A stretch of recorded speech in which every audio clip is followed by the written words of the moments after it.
So, welcome to Youth Action Day. This is the second year of Youth Action Day, and by all means, you are allowed to be a part of the day. If you feel the need to support someone, you feel the need to go, yep, or whoops, or if there's a trumpet moment, right? But don't overuse it. It's very, very crucial you don't overuse that trumpet. So, we've welcomed all the schools. We've got special guests from the Cowichan Intellectual Society, ESL students, newcomers to Canada and to the Cowichan Valley. That includes some Syrian refugees. And I think you've already noticed I'm not from here, and that's why I'm here, because Canada is a welcoming and a growth-worthy country that allows all to communicate and live and breathe together in peace. That was a trumpet moment, and you let me down. It's a slightly constipated trumpet.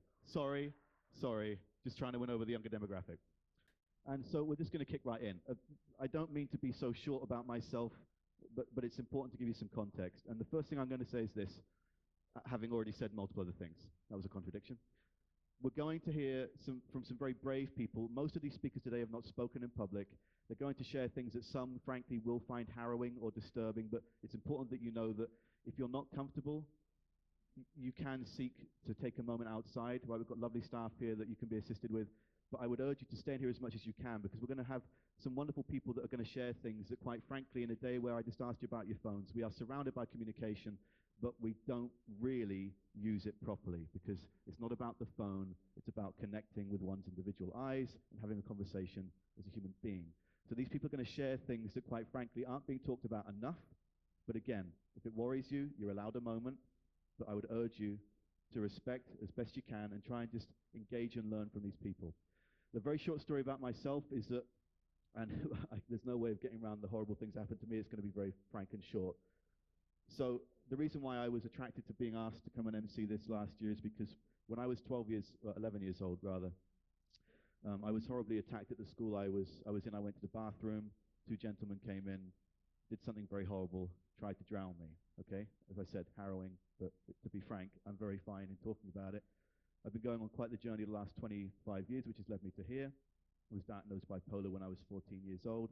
My family were homeless when I was 15 years old.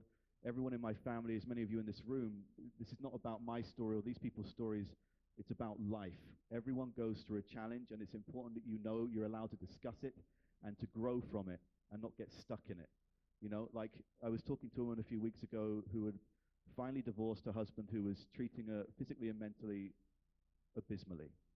And they divorced 4 years ago, and she emailed me a few days ago and said that she was having a really bad day because it was the anniversary of when she divorced him.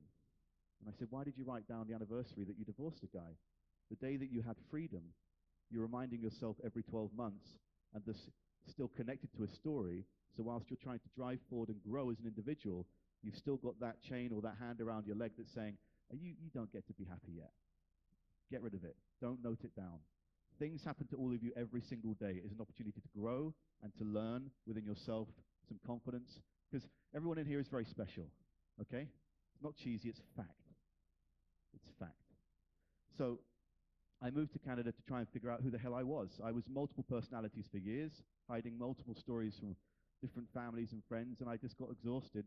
I tried to commit suicide a few times. I shared this story last year, and I'm really happy that it worked out in the sense that it did. When I was 15, I jumped off a bridge, and because I was a bit of a moron, I chose the side with a massive 30-foot hedge on it and fell onto the hedge completely down with scratches, nothing broken, and still alive.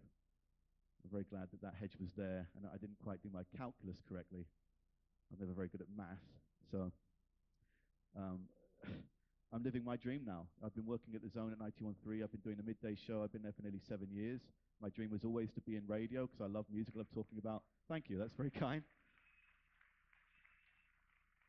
And the reason why I moved here is because I just felt comfortable here. You know, we welcomed some of the Syrian refugees. It's a comfortable country. It's a respectful country. It's an open country, and we're going to be very open today. Not too much about me because I'm the MC, but that's important that you know these things, because people hold radio as some sort of celebrity, and it's not. That's what the egoic, famous people want you to think, is that they're famous. I have a very fortunate job that I've worked my backside off for across 15 years. I started making demos when I was 11 years old and hand delivering them to radio stations all over England as a kid. Right? It's a great job, but I'm a human being.